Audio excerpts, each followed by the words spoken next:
I can't believe that's a real skull. That is a real human. Lo que esta cámara captó dentro de una cripta familiar sellada desde el siglo XIX hizo que dos exploradores se quedaran en silencio durante varios segundos. Faltaban las calaveras, todas. Oh my god! Dude! Oh, is that a real kidney? It is. Y alguien había dejado velas e hierro sobre las tumbas, como si quisiera seguir hablando con los muertos. Todo empezó en un rincón olvidado de Escocia, donde el explorador Bearded Reality regresaba a un lugar que ya le había fallado una vez. Viajó hasta el borde de Escocia para entrar en una cripta familiar abandonada que ya había intentado visitar sin éxito. El lugar guardaba los restos de una familia aristocrática del siglo XIX, encerrados en ataúdes victorianos sellados detrás de piedra y plomo. La única manera de entrar era a través de un hueco en el tejado, donde los ladrillos se habían desplomado hacia adentro. Llevaba con él a su amigo Alex, que ya antes de empezar el descenso admitía delante de la cámara que la subida anterior le había aterrorizado. What is up, my guys? Bearded Reality here. So today we're just off the edge of Scotland. We're going to be doing this abandoned long-left crypt filled with old skeletons and bodies. It's meant to be absolutely mental, crazy crime. Oh my god. Bearded Reality trepó primero por el ladrillo roto y se dejó caer en la oscuridad absoluta, dejando a Alex arriba, calculando si habría manera de salir una vez se comprometiera con el salto. Lo que la luz de su linterna reveló en el suelo de la cripta lo hizo gritarle a Alex que bajara cuanto antes. Avanzó solo hacia el interior y encontró las escaleras que bajaban al mausoleo real, donde los ataúdes familiares llevaban más de un siglo sellados entre muros de piedra. Oh my god. You're not going to believe it. Come on, get down. These are the steps. Oh my god, what? Yo, somebody's been doing witch spells down here. Somebody's been doing witch spells down here. Yeah. Right, come down so I'm not in the crypt on my own. This is spooky, man. Look how it's reinforced up the top here. Entonces su luz captó algo en el suelo que no debería estar ahí. Alguien había estado en ese lugar recientemente. Llamó a Alex por su nombre y no obtuvo respuesta. Lo que vio después, encima de uno de los muros sellados, fue la razón por la que se negó a seguir grabando hasta que su amigo bajó a reunirse con él. Juntos, avanzaron más allá de las primeras tumbas selladas y descubrieron que varias paredes de los ataúdes habían sido reventadas desde fuera. Había huesos esparcidos por todo el suelo, y el revestimiento de plomo de uno de los féretros victorianos había sido arrancado para dejar expuesto lo que aún contenía dentro. Somebody took the skull? But why though? Yeah, the skull's in this one.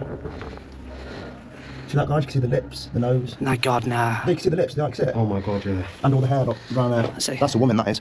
Yeah? Oh, yeah, the hair, look. So, yeah, so somebody took the... Oh, that's the name, Caroline Lester. What's the champion? Lester.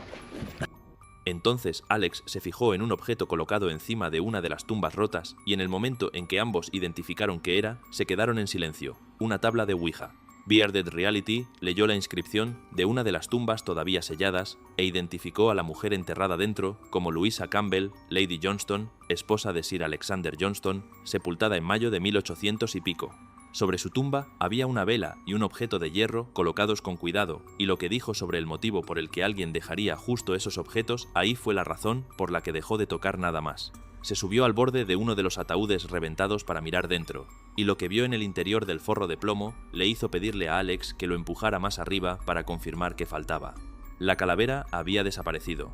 Miró el segundo ataúd, y después el tercero, y comprobó que lo mismo se había hecho con cada uno de los cuerpos de la cripta.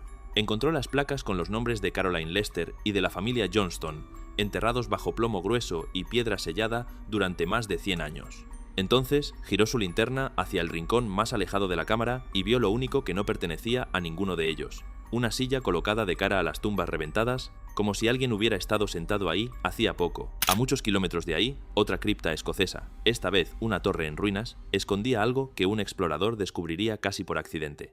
En 2017, el explorador de Certifi Urbex documentó lo que más tarde llamó la exploración más extraña que había grabado en su vida. Había viajado hasta un lugar remoto de Escocia para investigar una torre cripta abandonada, escondida detrás de un muro de zarzas, sin tener ninguna idea de en qué estado encontraría el interior. La silueta rota de la torre apareció entre los árboles, y desde lejos ya notó que algo en la estructura no estaba bien.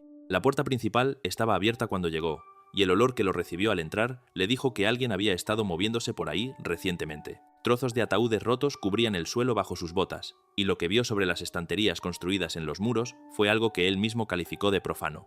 Avanzó hacia la cámara inferior, y su luz se detuvo sobre algo apoyado en una de las estanterías destrozadas. No había vigilante en aquel lugar, ni seguridad. Nadie cuidando lo que quedaba de las personas enterradas ahí.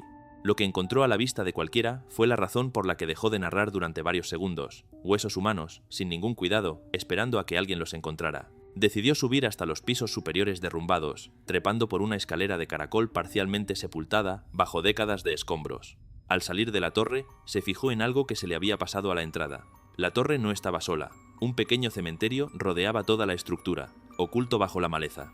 Y mientras el viento se movía entre las lápidas, su cámara captó algo entre las tumbas que no encajaba.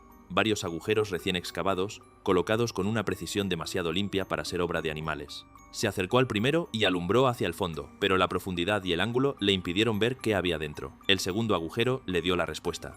Ladrones de tumbas. Y mientras recorría con la cámara el interior del segundo hueco, comprendió que aquel no era un caso aislado.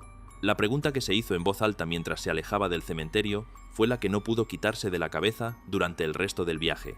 ¿Cuántos lugares como ese estaban siendo asaltados de la misma manera, sin nadie vigilando, sin nadie cuidando, y sin nadie que supiera ya que los muertos habían desaparecido? En Italia, un viaje que debía ser una simple visita a un pueblo medieval terminó convirtiéndose en algo mucho más oscuro. En 2025, el explorador Steve Ronin viajó al centro de Italia junto a 2 cámaras para documentar lo que pensaba sería una visita rutinaria a un pueblo medieval de 1000 años de antigüedad. El viaje se convirtió en otra cosa por completo. Antes incluso de llegar al pueblo, su equipo se topó con un hospital abandonado que había servido como centro de emergencias durante un terremoto, congelado en el instante exacto en que fue evacuado. Entró primero ahí, atravesando una iglesia semiderruida en el recinto y adentrándose en un laberinto de pasillos oscuros. We're not gonna attack you, buddy. Just right now, we're just exploring around this place, trying to look for the morgue, but there's still some pretty cool rooms to see other than that. Encontró la biblioteca de la planta superior, con cientos de libros aún esparcidos por el suelo. Below the statue head. Oh, it's a library. Oh, you climb. Can you climb up? Yeah, we could. Oh yeah, there's another section of books right there. Y después, la sección de radioterapia, donde los carteles sobre cada puerta todavía se podían leer. Lo que había dentro de la sala de rayos X hizo que su cámara dejara de grabar durante un instante. Llegaron al sótano y encontraron primero la sala de autopsias, con la losa de mármol todavía en su sitio. Después, una sala más pequeña con una mesa de disección y un cartel de anatomía enmarcado, que Steve entendió había servido para enseñar a estudiantes de medicina. Dentro de una bolsa que aún descansaba sobre el equipo, encontró algo que no debería seguir ahí después de tantos años. La mayoría de los depósitos de cadáveres abandonados ya han sido vaciados antes de que llegue cualquier explorador. Este no. La cámara frigorífica seguía en su sitio, junto con las mesas de limpieza y la losa de disección con su desagüe. Y lo que había encima de aquellas mesas fue, según Steve, probablemente la primera vez que alguien documentaba lo que quedaba allí dentro. A la mañana siguiente, condujeron hacia las montañas, en dirección a Santa Benedictino, un pueblo benedictino. Pop a tire and we're gonna really be stuck here. I feel like we are stuck. I don't even. We're not stuck yet. We can still reverse out somehow. Dude, we're stuck in the ghost town. Let me give you That's not what we want. the ghost town up there. Really no good. Fundado en el siglo XII y abandonado tras el terremoto de 1997. La carretera empeoraba a cada curva, con avisos de desprendimientos a lo largo del camino, hasta que el terreno se volvió tan estrecho que Steve decidió aparcar el coche y continuar a pie. Llegaron a las ruinas caminando y encontraron las puertas de la iglesia medieval completamente abiertas. Steve y su cámara, Roddick, decidieron separarse para cubrir más terreno antes de que se hiciera de noche. Roddick se quedó abajo, investigando una pequeña estructura de piedra adosada a la iglesia, y en el momento en que entró y enfocó el suelo con la linterna, empezó a gritarle a Steve que se acercara. Lo que había en el suelo de aquella cámara era una calavera humana real completamente intacta, con un fémur al lado. Por el diseño de los muros, Steve creyó que aquella había sido la tumba de alguien importante, y quien hubiera entrado antes que ellos había dejado atrás lo más valioso de todo. Dude, the skull. That is nuts. Is that a femur? Femur. I can't believe that's a real skull. That is a real human skull. That is someone right there. That is a straight up real human skull. By the looks of it, though, like the walls and the design on it, I feel like this was like some sort of important person. Yeah, I think this is a tomb for like a rich or important person. And someone probably dug out their bones. Maybe it was grave robbers, and they came in here. They dug out his stuff, and he left his Yeah, but they left the most important thing. The skull is it's like the priciest. No, I think they were after whatever he was wearing on himself. I don't know, man. Skulls are worth a lot. Is in here? There's like 2 eyes and a nose on the rocks. Oh, Entonces, Roddick se fijó en otra abertura en la misma sala, bloqueada con piedras apiladas a propósito, como si alguien hubiera intentado con todas sus fuerzas que nadie mirara dentro. Steve decidió mover las piedras. Lo que había debajo iba mucho más allá de lo que esperaban. más huesos y más cráneos esparcidos, sin ningún orden. Mientras ellos seguían investigando la tumba, su otro compañero había subido más arriba para explorar el resto del pueblo y encontró varias viviendas torcidas por el terremoto, pero todavía amuebladas, con sanitarios nuevos que los vecinos habían instalado justo antes de evacuar. En la planta superior de una de las casas, su luz se detuvo sobre algo en el suelo que lo hizo parar en seco, más huesos, más cráneos, estos apenas conservados. Steve colocó su trípode sobre la abertura subterránea para contar cuántos cuerpos había realmente ahí abajo. Su cámara empezó a contar en voz alta: 3 calaveras, 3 personas enterradas en aquel agujero. Antes de marcharse, Steve volvió a cerrar la abertura y compartió con sus espectadores lo que pensaba sobre aquel lugar. A varios países de distancia, en Bélgica, otro explorador volvía de noche a un lugar que ya le había dado miedo una semana antes. En 2018, el explorador Brass of Decay viajó a Bélgica para documentar un antiguo hospital neuropsiquiátrico llamado Salva Mater, un lugar que ya había visitado una semana antes, de madrugada, y que admitió delante de la cámara que de verdad lo había asustado.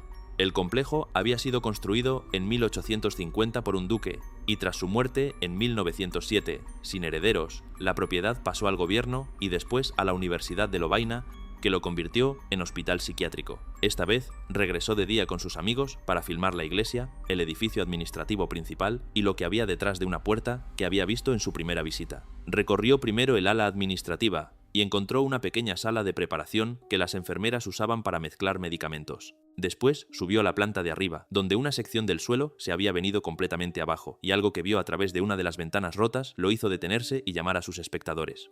Un fotógrafo había trabajado dentro del edificio durante años, antes de que el lugar se abriera a los exploradores, y su obra seguía colgada por toda la planta superior. Una de las habitaciones había sido pintada para parecer la superficie de un planeta. Volvió hacia la iglesia y subió a un mirador sobre la nave principal, donde sus amigos ya fotografiaban el interior desde abajo. Entonces se giró hacia la pared del fondo. Lo que vio colgado ahí fue, en sus palabras, lo más intacto que había encontrado jamás en cualquier exploración. Out of the church. You can see my friends over there, they're taking pictures. There's Ref. Ref! Hey man! I have to say, this is the most intact, the most beautiful organ that I've ever seen in my life. Un órgano de tubos completamente conservado, sin que faltara una sola pieza, dentro de una iglesia neogótica que estaba programada para ser demolida en cuestión de semanas. Las máquinas ya esperaban aparcadas fuera. Recorrió el suelo principal de la iglesia y mostró los bancos originales, uno de ellos con un compartimento oculto en el asiento para guardar la Biblia. Después señaló una pequeña puerta abierta en la pared del fondo del templo. Lo que esperaba al otro lado fue la razón por la que dejó de narrar. Era la sala donde lavaban y preparaban los cuerpos de los pacientes antes de cerrar sus féretros, con la mesa de lavado todavía en el centro de la habitación, intacta desde que el hospital cerró. Mientras estaba de pie junto a ella, intentando calcular cuántas personas habían pasado por esa superficie en un siglo y medio de funcionamiento, se negó a acercar la mano. Al otro lado del Atlántico, en Illinois, 2 exploradores entraban en un hospital con un único objetivo: encontrar el depósito de cadáveres. En 2020, los exploradores Tatu Tony y Andrew, del canal Old and Fat Exploration, entraron en el abandonado Hospital St. Mary's de East St. Louis, pensando que sería un recorrido hospitalario estándar. El edificio había abierto en 1890 como un centro de 30 camas, pasó a llamarse Hospital Kenneth Hall en 2007 y cerró definitivamente en 2011 tras perder $5 millones al año. Entró primero al sótano, y el edificio se convirtió en un laberinto, pasillos que se ramificaban en otros pasillos, carteles de zona restringida en cada pared, agua goteando del techo y un ruido en algún punto delante de él que no podía explicar. Encontró la sala de preparación, con avisos de riesgo biológico en la puerta, y un pasillo lleno de contenedores todavía repletos de jeringuillas usadas. Holy cow, dude. Be careful down here. Here's a giant biohazard container. Here's a giant biohazard. Full of syringes, dude. It's a sharps container. Encontró un hueco de ascensor completamente inundado, con el suelo ennegrecido por lo que llevaba filtrándose durante una década. Got danger chemical storage on that door. Man, dude. Watch out. Look. Dude, look at that. It's an elevator full of water.